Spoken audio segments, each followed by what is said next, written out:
Linex Manufacturing, it's a division of Linamar Corporation, and it's a company which produces precision machining automotive components. The problem we initially had was that the working envelope of Equator 300 could not reach the measurement of the 11mm bolt holes used to assemble our part, the front support, to its mating assembly component. It was required to implement a long conventional L-shaped assembly style to be able to reach these holes.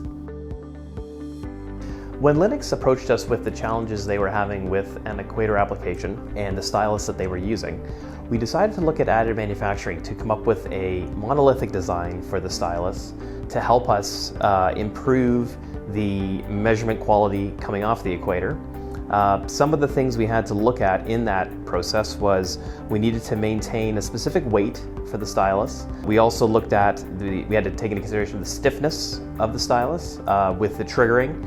We then printed multiple variations of the styli. We then machined those on our 5-axis to mount them into the Equator.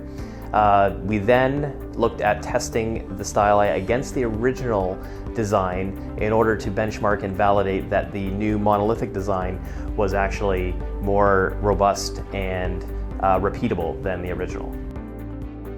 The Equator system is very flexible and can support multiple styli, including custom styli. After the custom styli was printed, we found that the repeatability had greatly improved.